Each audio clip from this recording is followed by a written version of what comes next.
Hello friends, बरायबाय Bodo Job Info official YouTube channel Assam Police skill test जागायसिगोन grade 4 स्टाफआव दा माबादि कुइसन सोंखो एबा सोंगोन PhD बेनिफ्राय नोंथांमोननि ट्रेड टेस्टआव बेसेबां नाम्बार दङ बेनि सायाव आपडेट लोगोसे फाइनाल APDCL साख्रि फैबाय एन्ड बेनिफ्राय 5000 वेकेन्सिस दङमोन बेनो जाबाय APDCL नि आन्दाराव अब्ला मा पोस्टआ थागोन डिप्ल'मा दं एबा गैया स' बेनि सायाव आपडेट दा गोबाव खालामा नोंथाङा चेनेलाव गोदानै फैदोंब्ला Bodo Jobआव साबस्क्राइब खालामना ला स' नोंथांमोना साख्रिनि आपडेट मोनबाय थानो NSI एग्जाम 2 एप्रिलाव जासिगोन फरेस्टार ग्रेड 1 नोंथांमोना 60+ टारगेट खालामनांगन काट अफ फैनो एन्ड बेनिफ्राय SI ABUB एन्ड बेनिफ्राय स्किल टेस्टआ नोंथांमोना जागायसिगोन ग्रेड 4 स्टाफै 1 एप्रिलनिफ्राय स' लोगोफोर जों थांनिफ्राय अफिसियेल वेबसाइट SLPRB आव दा फाइनाली जों फैबाय SLPRB अफिसियेल वेबसाइटआव एडमिट कार्डआव नोंथांमोना क्लिक खालामदो एन्ड बेनिफ्राय नोंथांमोननि ग्रेड 4 स्टाफनि एडमिट कार्ड नोंथांमोना मोनगासिनो दङ एन्ड बेनिफ्राय नोंथांमोनखौ माबादि कुइसन सोंगोन आरो नोंथांमोना बेवहाय 50 मार्क्सनि स्किल टेस्ट होनांगोन बेनो जाबाय नोंथांमोननि ट्रेड टेस्ट होनना बुंनाय जायो दा फार्स्टआवनो PhD नायग्रोगोन फिजिकल स्टेन्डार्ड टेस्टखौ नायगोन नोंथांमोननि हाइट साइजखौ नायगोन एन्ड बे अकेब्ला स' नोंथांमोनखौ स्किल टेस्ट लागोन स्किल टेस्ट मिन्स मा प्रेक्टिकल टेस्ट नाथाय गोबां खोन्थादों बा खिथाहरदों साबस्क्राइबारफोरा स्किल टेस्ट ट्रेड टेस्ट लायाखै जास्ट बाइबा टेस्ट सोंनाय जादों माबादि सोंदों पोस्ट वाइसआव सोंनाय जादों दा पोस्ट वाइसआव सोंनाय जादों दायो एग्जाम्पल महरै नोंथांमोननि मोनबा पोस्टआ दंमोन हमना ला एग्जाम्पल एटेन्डेन्ट स' एटेन्डेन्ट होनोब्ला हमना ला एटेन्डेन्ट होग्रा स' हमना ला जुदि सोरबाफोर जुदि अफिसाव थाङोब्ला एटेन्डेन्ट लायो थिग बेबादि रेजिस्टार लाग्रा एन्ड बेनि सायाव कुइसन सोंनाय जादों अके एन्ड बेनिफ्राय हमना ला ग्रास काटार होनोबा हमना ला गांसो हाग्रा एन्ड 7 पोस्टआ जाबाय साइज एबा गराय जोथोन लाग्रा देन गरायखौ माबोरै जोथोन लानांगोन बा माबादि सिस्टेमाव लागोन एन्ड गरायखौहाय नोंथांमोनाहाय गांसो हानो जाहोनांगोन लाइक बेबादि कुइसन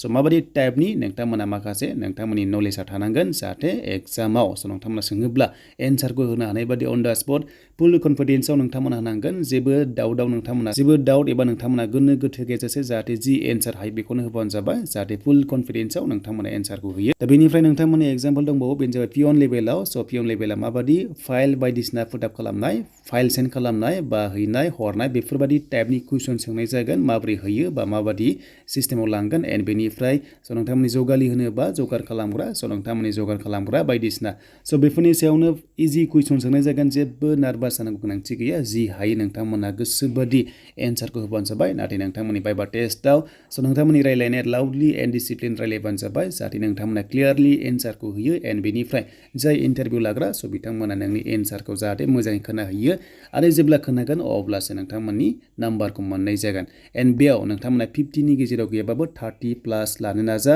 आरो बेयाव नोंथांमोननि माखासे इन्ट्र'डाक्सन थागोन फार्स्टआवनो नोंथाङा बबेनिफ्राय फैदों माबादि सिस्टेमाव फैदों एन्ड बेनिफ्राय बेसेबां फरायनाय एन्ड क्वालिफिकेसन लाइक बेबादि एग्जाम्पल एन्ड बेनिफ्राय लकेलिटि नलेज नोंथांमोना थानांगोन जेरै DCSB माखासे डिस्ट्रिक्ट फेमास नोंथांमोना रोंनाय जानांगोन एन्ड बेनिफ्राय आसाम जिके नोंथांमोना कमन जिकेखौ जाहाथे गोसोआव लाङो एन्ड बेनिफ्राय नोंथांमोननि स्किल टेस्टआ जागायसिगोन 1 एप्रिलनिफ्राय NSI 2 एप्रिलनिफ्राय जागायसिगोन एग्जामा देन बेनिफ्राय फाइनालि APDCL साख्रि फैबाय आरो बे APDCL फैदों APSC नि आन्दाराव दा मोजां एग्जाम कन्डाक्ट जागोन बेखायनो APSC आ कन्डाक्ट खालामसिगोन APDCL नि एग्जामखौहाय दा फार्स्टआव फैग्रोबाय डिप्ल'मा लाइननि बेनो जाबाय नोंथांमोननि इलेक्ट्रिकेल लाइननि इन्जिनियारिं माखासे फैग्रोबाय जेराव नोंथांमोना नुनो मोन्दों जुनियर मेनेजार आरो लोगोसे गोबां दङ पस्टआ 310 वेकेन्सिस दा फाइनालि इलेक्ट्रिकेल एन्ड IT सेक्सनाव फैग्रोबाय आरो थाबैनो नर्मेल APDCL फैसिगोन जेराव 5000 वेकेन्सिस दंखायोमोन ग्रेड 3 ग्रेड 4 लानानै स' नोंथांमोना मोनसिगोन थाबैनो दा सेलेरिया जोबोर मोजां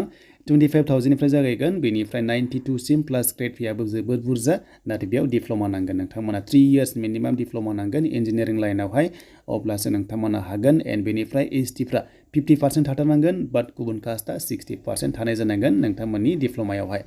स' बेनोमोन बेनिफ्राय नोंथांमोननि नर्मेला फैगोन थाबैनो आरो बे नोंथांमोननि इन्जिनियारिं लाइनाहाय जागोन 10 एप्रिलनिफ्राय स्टार्ट जागोन अनलाइन आरो लास्ट डेटआ 9 मेसिम थागोन स' बेनिफ्राय एग्जाम फिसा दंखायो 197.20